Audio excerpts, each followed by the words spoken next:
Right, now it's time to show you guys how with about $30 worth of supplies, you can save yourselves hundreds of dollars from having to hire a professional like me to come in here and hide your wire for you. The first thing that you're going to need is this thing right here. It's called a wet noodle. Sounds a little funny, but I learned about this thing about 10 years ago, and what it is it's a magnet, has a thick end and a skinny end. It also comes with about a 15-foot metal chain that you can drop down the wall and pull right out with the magnet.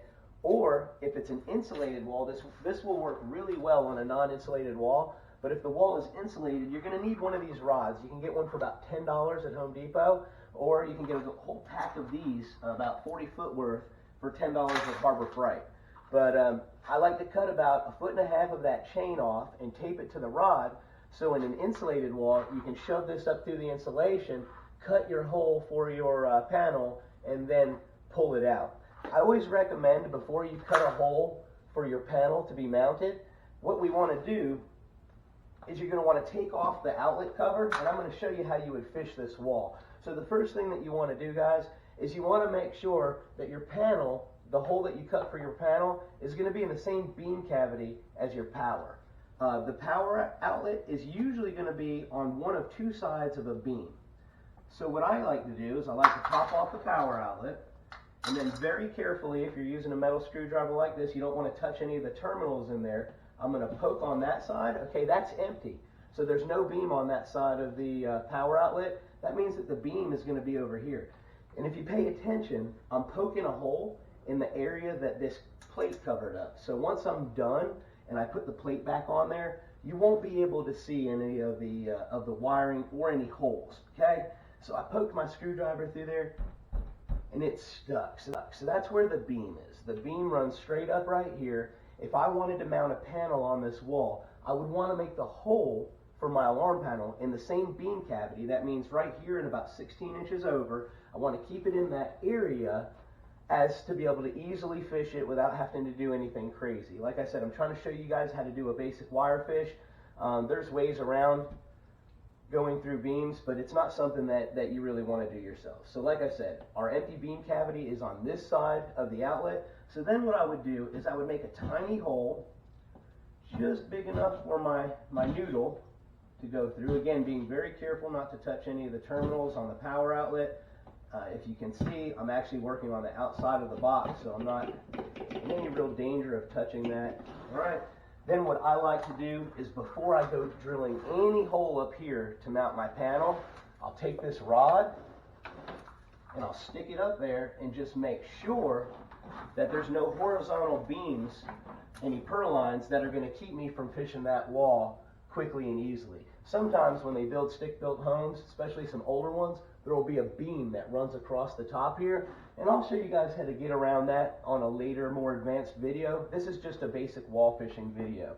So I've already checked to make sure that my beam cavity is empty. There's no purlines or horizontal beams that are going to keep my my fish from dropping down.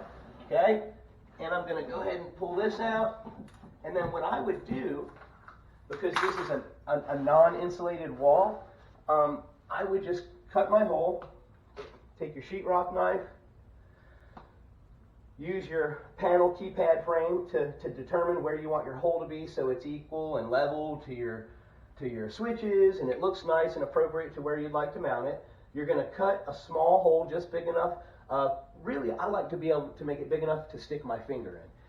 If I need to fish the wire out, if I need to get in there and look around, stick a screwdriver in and move insulation around so I can get my noodle in there and grab the metal chain, there's room to do that. So I usually do about maybe a 1 by 2 inch hole. All right, but it's up to you guys. You're going to cut your hole. Then, like I said, on a hollow wall, you'll just drop this chain down. It'll drop right down. And then you would just take your magnet, again, being very careful not to hit the power terminal. No, I'm just kidding. On the outlet here, and you would fish around until it grabs the chain.